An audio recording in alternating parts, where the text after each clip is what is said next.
So that's your bank account. And we now have two methods that we've defined on that. I can make a deposit, or I can make a withdrawal. Okay, that's it.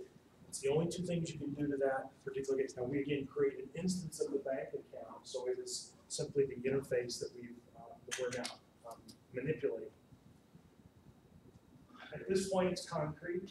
I have an instance of the bank account, and now what I want to do is I want to create some other things that manipulate it. Okay, they're not bank accounts. In this case, they're going to be threads. So you're going to create an entirely different set of objects. You're going to create some deposit threads, and you're going to create some withdrawal threads. Withdrawal thread, deposit thread. These things could do anything. Okay? You're going to define what they do in their run method. Okay? So there's a run method that belongs to each of these. There happens to be a run method that belongs to them, because these objects are implementing the runnable interface. Okay? It makes them threads. Now, what we have to do in the runnable interface, in the class that's implementing that, is we have to define the run method. Just like in the case of the buffer, you have to define what the set and withdrawal methods were doing. So here you've got a different class that's implementing a different interface, and in this case you have to provide the definition for run. Okay. Now, what does the run method do in a, say, depositor thread? Well, what it does is it makes deposits. So it's going to call this method in this particular object and manipulate the object. Okay? Same kind of thing as what the withdrawal thread is going to do. It's going to call that object, and it wants to use that particular method and manipulate the value of the object, the bank account in this case. So when I look at this arrangement here, what I saw from a lot of people is, well, back up. In this case, these threads are just going to be basically run. Okay? Withdrawal threads are just going to be always making withdrawals and sleeping. Depositors are always going to be making deposits and sleeping. That's really all they do. But they're looping. Okay, so they're in essentially infinite loops. I saw a lot of people putting the loops up here. Okay, that is within the withdrawal method and within the deposit method. That's not where you want the loop. Okay. There's no loop in here, okay? It's just a simple action. And the action is, what am I doing to this object? I'm either putting money in or I'm taking money out. So the looping is done down here. It's in the run method, okay? Now, if I look at the run method for the depositor, it's only going to do two things, okay? It's going to deposit, and it's going to sleep. And if I look at the run method of the withdrawal thread, it's only going to do two things. It's going to withdraw money, and it's going to sleep. Whichever you're using. That's all it does. It just does that forever and ever and ever. There's no synchronization in here. This is simply the run method. This is what you do when you're running. The synchronization is up here, because all of these threads are trying to get into that object. So if I'm asking to, say in the case of the depositor, if I'm asking to invoke this method on the object, that's where the synchronization comes in. Okay? And at this point, if that thread asks to use that bank account and nobody else is using it, then the lock manager will say, yeah, you can have it, it's yours. Okay? And then it will go inside and it will do what it does. Okay? In the case of the depositor, it's just going to add some money. And then it's going to signal everybody who's waiting for that. Okay? And then it's done. It unlocks and it goes back into here and it sleeps. And it just wakes up after some random time and does the same thing over and over and over. So all of the synchronization is done in these methods. So the granting of the lock, the signaling, the blocking, all of that is done in those two methods. Okay? And what I saw in a lot of cases was people were basically trying to put this all into one class. And you basically, what a lot of people were doing was you had when you created your threads, you basically had an instance of the bank account for each thread. So you had 8 different bank accounts. Each thread had their own account, and were just going off doing whatever they wanted. Nothing was ever happening. Depositors were just putting money in. Withdrawals were always getting blocked because there wasn't a depositor accessing their accounts. They were always seeing 0. Nothing was happening in that case.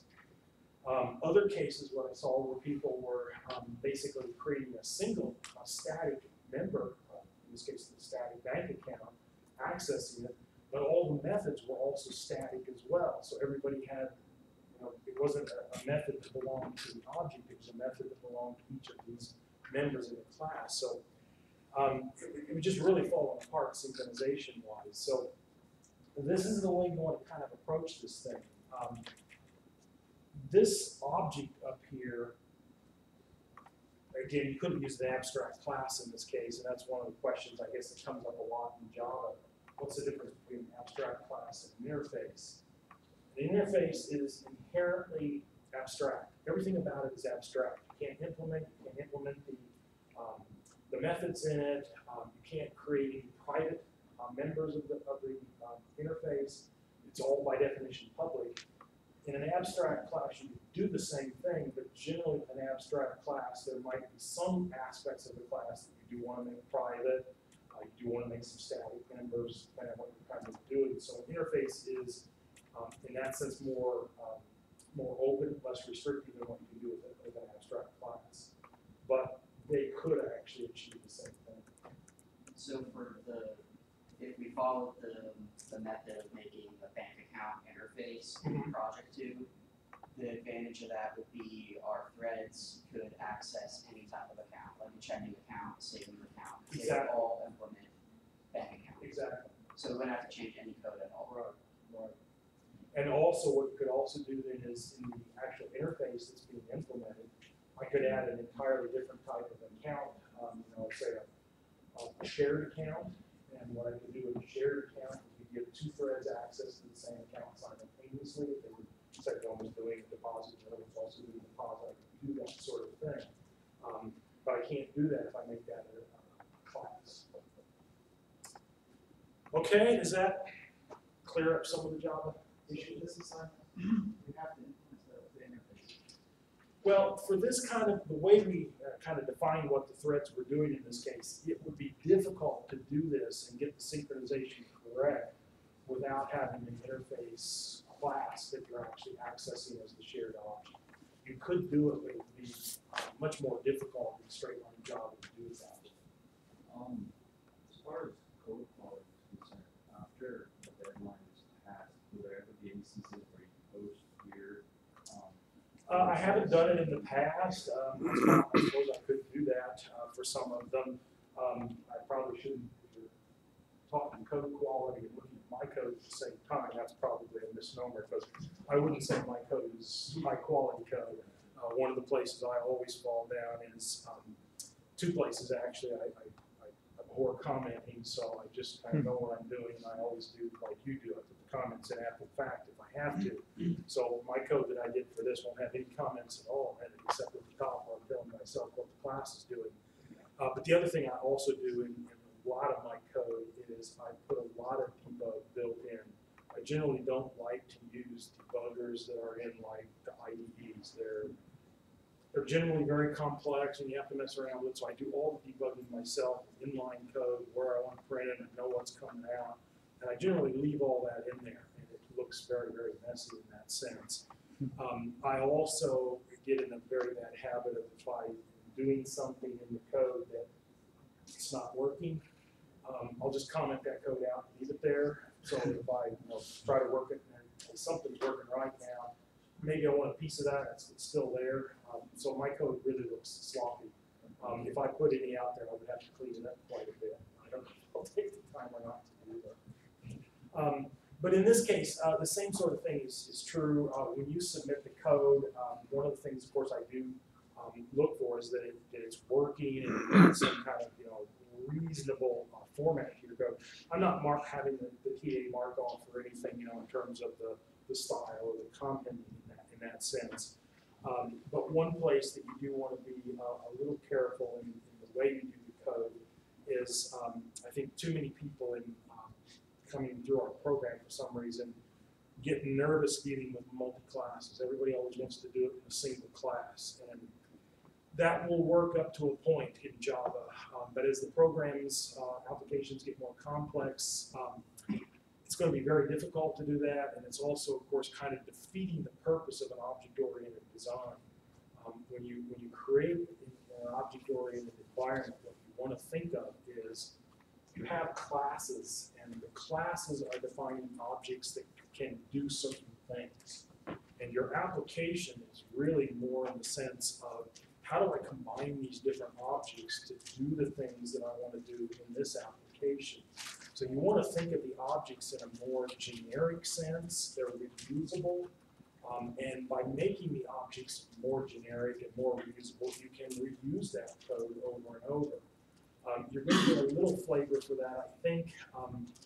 Well, maybe in Project 2, but a lot of people took a different approach. But in Project 3, where that result set table model, the class that I built for you there, if you remember looking at that class in the notes, you didn't put it in the notes, but oops, it's in this part. Used to reading it.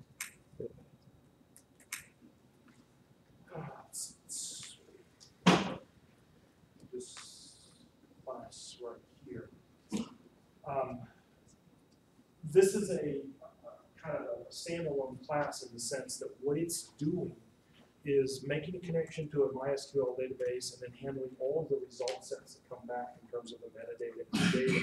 So this is I guess you'd say, a classic case in point where this could be used in any Java application connecting to a MySQL database, and you simply use the results that it's providing you however you want. And in this particular example, what I'm doing is I'm using that result set table model to create this part of the GUI, or to fill that part of the GUI up. So it's, again, one of these things where in the overall OO design, you want to treat these classes as kind of black boxes to a certain extent. You know what the class can provide you, you know what its functionality is, you know how to talk to or communicate to the class via the parameters that it takes, the way you construct an instance of the class, and so on. And then beyond that, you don't worry about what's in the class, you just allow it to do its thing, and then you utilize it. So in this example that you're working on in Project 3, you're going to have to actually modify this a little bit because I changed the rules on you. But you could have, if we had, again, made the GUI just a GUI and not a connection-based GUI, you could have used this without even looking at it. You just, I need this, I plop it in, I use it. In this case, I've changed the rules on you a little bit because back here in this class, the thing that it's doing is, in terms of what's coming into it, is all of this stuff for the user credentials, so that down here, it can actually make the connection. But what's happening in Project 3 is that's all being done beforehand. So you need to pull that stuff out of the constructor and just basically hand this class the connection. It's already done. But beyond that, you don't have to touch this class. It'll provide you whatever you need as far as dropping a result set into your GUI window. So it's designed to kind of, again, be a black box. You can see it inside this black box, but I could have given you that without really knowing what was in it. If we hadn't changed it, you could still use it. I'm about to ask as well, we're just talking about program 2. When you want the output, are they just simply system? All I did in that case was I just printed out what the threads were doing. So when a depositor makes a deposit to the account, I printed out how much it was depositing, what the thread number was. Same thing for a withdrawal thread.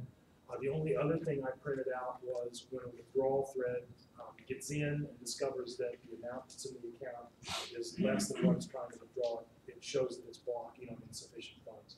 That's the only 3 outputs I did. So they're coming right out of the methods where they're dealing with the object. Are you proposing assignment 3 today? Assignment 3 is already out there. Really? It's not there. Oh, of course it's here. I'll check that then and see if it's not available. But yeah, it should be out there. Is it okay if because I know everything's kind of random as with sleep things. Is it okay if the first thread's a withdrawal and it just blocks it? Yeah, Okay. the order, the sequencing of the way the threads run is, it's going to be dependent on a lot of things, but it could be, if you just sequentially started the threads, if you're on a single processor, then it's going to get there first, whichever one you start. Okay. But it's okay if it starts with a withdrawal and just. Oh yeah, leaves that'd it? be Okay. quite possible. It Just will just making sure. immediately block. That's fine. Okay. That's no problem. Anything else yet, project 2-wise? I'll try to get project 3 out there. I thought I had done that. The sleep statement, do you put that in because I did it with 4 classes, I think. Do you put that in the class of what it actually is called? The actual sleeping or yielding, whatever you're using, would actually be inside the method, the withdrawal or the depositing method of the synchronized or of the bank account class. That's where where you the, run it? Do you call it running of it? the run method of either of the threads is going to call the method for depositing or withdrawing, and that's where all of the synchronization, the sleeping, the signaling, all that's going to occur in those methods.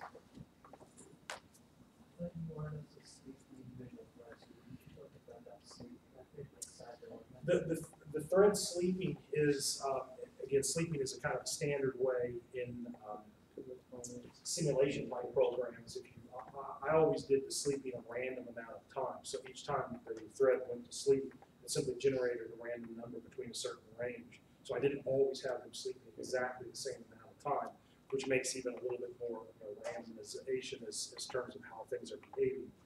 If you sleep them all a standard set of time, that's okay too, because of course they're going to get asynchronous pretty quick in terms of what they're doing, whether they're blocking and so on.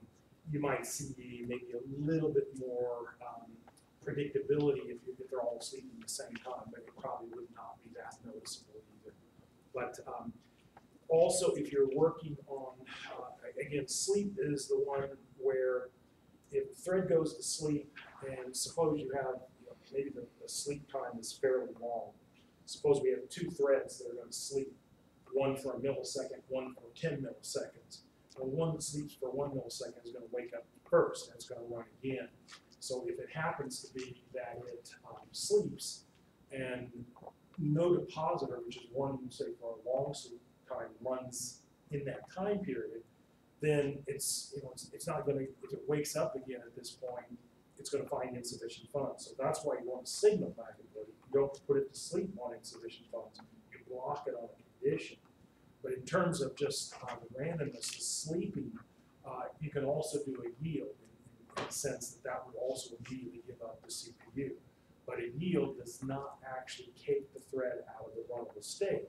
So it could go right back and immediately come again, and then you would see perhaps a sequentiality where the same thread runs multiple times in a row, which, again, technically is not necessarily bad, but it doesn't look very random, so the sleep would prevent that sort of thing that the yield can't do.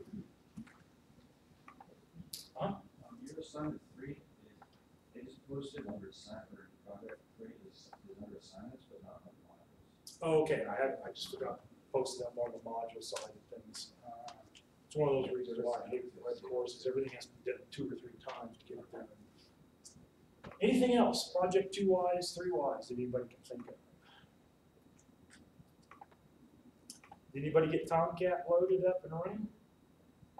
Still working on project 2, right? Mm-hmm. Okay, well, you want to get Tomcat up and running. Again, it's as far as servers go, it is a kind of a minimal server in the sense that it is only a servlet engine or a servlet container. It's not a full-blown HTTP server, which means it's not going to handle straight-on HTTP requests. We're looking at this. This is kind of some of the stuff that I skipped over yesterday. I'll go back to it here. We're looking at for the HTTP protocol that we're connecting to the server using, but it's not an HTTP request response mechanism that we're dealing with. It's actually a server request and response mechanism. So the 2 primary objects that you're dealing with in the server is a servlet request object and a servlet response object. Again, it's kind of a two-way communication. You make a request to the server, it generates a response back to you as the client, and whatever is in the response object then is what you're typically viewing on the client side. Two main types of exceptions get thrown with servlets. One is a servlet exception, the other is an I/O exception. The I/O exceptions are the normal ones. We can't find the server, we can't make a connection to the server. The more interesting type are the servlet exceptions, and I guarantee you, at some point when you start working on servlets, you're going to get a standard 404 request or resource not found error. It's going to happen for you. That's a servlet exception. So how you handle that, of course, is not going to be based on an I/O exception handler. It's going to be based on a servlet exception handler. So we'll talk about some of those aspects of this as we go along. And again, the two mechanisms to deal with in a HTTP protocol are the GET and the POST methods. We'll see, again, more details of this as we go along, but primarily anytime the requesting server or requesting application in general is simply asking for something to be returned to it from the server. Whatever the server has, I just want to see it. I want to see a copy of it. I'm not sending anything to the server that the server needs to hold for posterity or store or anything of that sort. In that case, you use a GET method. Okay? If you're going to do anything that requires storage or permanence on the server side, you have to use a POST mechanism. There's no way around that. You cannot store something on the server that's going to use a GET method. So most of our enterprise applications, of course, are going to be using a database on the back end. That's not the server that we're actually connecting to. It's a back end server. Doesn't matter. That server is going to have to deal with that permanence, so it's going to become a POST method. And again, we're going to see this as we go along, but all of these early servlets that we're going to create are just going to be using the GET method because, again, it is a little simpler.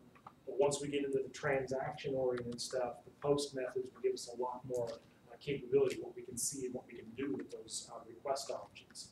So there's a lot of, when you're looking on the HTTP servlet class itself, beyond the do post and do get methods, much like a thread where you have to invoke the run method, a servlet on the servlet engine, on Tomcat, is basically a thread. And the thread has to start, and it has to be providing the service to the clients that are asking for it. That's done with the service method. So when you invoke the service method of the servlet, that's what actually starts its life cycle, similar to a thread's life cycle. Since you are the system or server administrator on Tomcat, you can dictate when that occurs a little bit. You can deploy a servlet, a web application, before anybody ever requests it. But in general, the first request for an active web application is what basically invokes the service method and starts the servlet running. So once it's running in the current environment of the servlet, and all users that connect to that servlet see the same instance. If you as the developer change the servlet or any part of the web application in the background, that is not normally reflected to the clients that are already connected to it. They're dealing with the servlet, it's active. If you want them to change and see that, you have to basically shut the servlet down and redeploy it. They will not reflect changes automatically.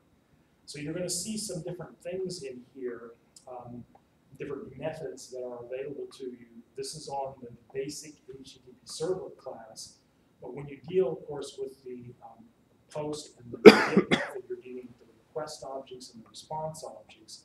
So you're going to want to get familiar with this package on the Java documentation. It'll show you, of course, everything that's available for you. This is in the extension, the JavaX servlet package, and all of the classes, interfaces, methods, everything are defined here so that you can kind of get access to it.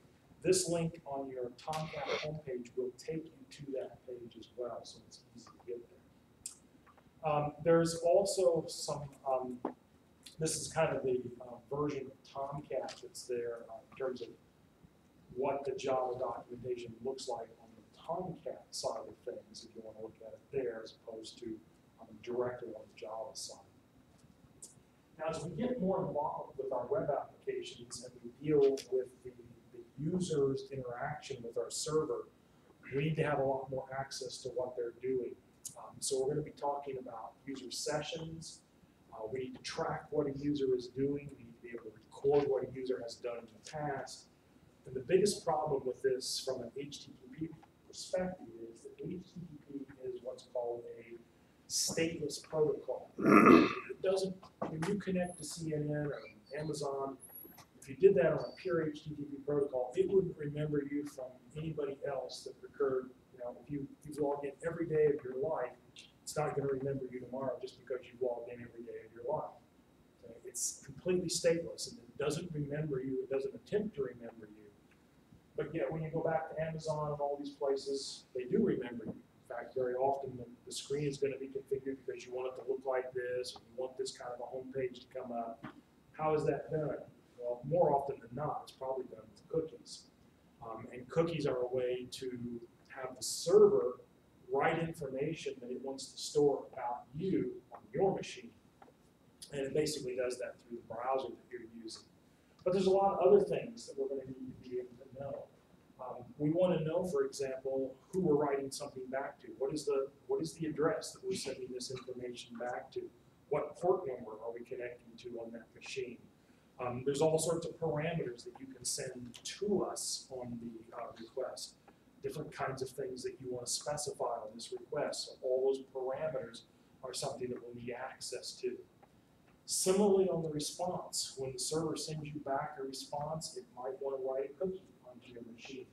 It certainly needs to know where things are going, what it's going to look like, the content type. I showed you the one there the other day. Setting the MIME content type for the return object that you're looking at. So all these kind of things are basically methods on the request and response objects that you need to deal with. And like I said, you're going to start to get very familiar with it. Now, this very basic servlet that we've written here first is it's just a welcome servlet. Okay? If you get this one running, what you have is assurance that all the pieces fit together in your environment. Number one, that Tomcat is working correctly. Number two, you've got a web application that's structured properly. Number three, that a client can actually get to that service and see the response that that servlet or that web app would generate for you. So to do all that, you have to create a lot of things. And the very first of those things is, of course, the actual servlet itself. And what the servlet does is it generates the response. Okay? It's the thing that actually builds the response object. So in this case, we're creating a very simple response, which is nothing more than HTML. So you can see in this general servlet class that we created that the only method I'm using here is a doGet method, because the request is going to come from a form where the method on the form is get. I'll show you that in just a second. The only two objects we're worried about are the request and the response objects. And of course, that we've got exceptions on the servlet and the I/O side of things to deal with. On the response object, I'm going to set the content type to be just text HTML. And we'll deal with that format a lot for a while until we change it and do some more complicated things. And then from this point forward, I just define the response object to basically be assigned to a print writer. And I just write out the exact HTML that I want to be rendered in the user's browser. So this is basically just going right into the response object. Okay, I'm just building up these strings. And again, as far as it looks in the response object, it's just one great big long string. There's nothing in there to distinguish one thing from the next. That all occurs on the user side when the browser gets a hold of it and says, what does this look like? And you told me it was text HTML. So now I start processing the HTML and rendering it as I would expect to see it on the browser. Last thing I do with the servlet is just close it. So let me go back out here. Again, I'm going to go skipping over all this stuff here. And this last part here is kind of the setup that you have to go through to create any web application. We'll add some complexities to it as we go along. But the first thing you need to do is create a web application folder inside Tomcat's web apps folder. So we're going to create this one called first example. Okay. So what you're going to do in that case is when you go inside here, this is inside web apps. We're going to create that folder. This is what the top level of this will look like. Okay. The welcome servlet HTML file is the form, the front end that the user sees when they request this servlet to be run for them. I'll show you that in just a second. The WebINF is a folder. Okay. It has to have that name. It has to have that capitalization. For a while, Apache experimented with some different, whether you could do that lowercase or not. They ultimately did away with that. It must look exactly like that, with that name. Inside that folder, there are two required files. The first one is the classes folder, and that's where your actual class file for your servlet must reside. Okay. The other required file is a WebXML file. What this file is the deployment descriptor for this web application. It tells Tomcat what are the resources that this web application needs. Everything that defines this web application is specified in this file. What does that file look like? It looks like this right here. Okay. This is the web XML file for this little welcome servlet first example web app. And again, there's a lot of optional things here that you should generally put in, but you must have the web app tag, and you must have a servlet tag, and you must have a servlet mapping tag. Within these two tags, there are also two required elements. The first one is the name of the servlet. You can basically give this any name you want. Okay, it's just like a variable. The servlet class element has to have the name, the exact name of your servlet class file. Okay, so when you create your servlet, your Java file, this is the name of the class file that comes from that. The servlet mapping element, and this is basically telling you how do I find this particular this particular class file, and how does the user refer to it? There are two required elements. The servlet name element is also required in the servlet mapping element, and that must match this one. Okay, so you have to use the same name, whatever you pick. And then the second required in the servlet mapping element is the URL pattern. And this is basically specifying what it's going to remap the URL that the user has connected with into to actually show what you're going to see on the response side of things. So that's what's in this file right here. Okay? In the classes folder, the only thing that's required there is the .class file. Personally, I keep the .java file there as well. It just keeps things a little bit more organized.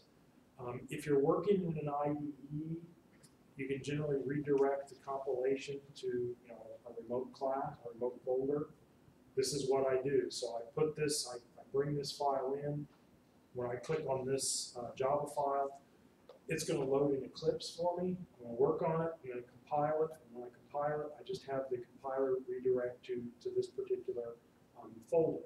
So it's right there. If you don't do that, then it's going to be in this case, it's going to be in the bin file of your workspace. You just have to copy it yourself. It gets a little bit more annoying to move things around. You can do that. Okay, so what you create is this file. You create the web XML file, and you create the front end file. The front end file is what we see right here. This is just an HTML document. Again, it can be as elaborate as you want, but we're starting very simply. So at minimum, you're going to have a form somewhere on this page. Okay. The reason you have to have a form is because what the form is going to provide you is a way to actually invoke this servlet. So the action of the form is what's associated in HTML with the button that belongs to the form. Okay, so in a simple case, you've got a single button. In this case, it's a submit button. And the submit button then will cause this action to occur. Okay? The other required attribute in the form element, in this case, is the method, and here it's going to be get for a while. When we move to more complicated things, it's going to always be post. Okay? So you create that file, store it at the top level of your web apps, like shown right here. And then, if you've done all this work after you've created the actual web app in Tomcat, then you'll want to go back into your manager role right here. You'll see the web app occurred at, it'll be listed there. And if everything is right and running, you can simply reload it and it'll be going. It may have already started depending on what you've been doing. So if the start button is already good, then the server is deployed at this point. So what you do then is you go into a browser and you type this URL. Tomcat's running on localhost. It's listening on port 8080 for traffic to it.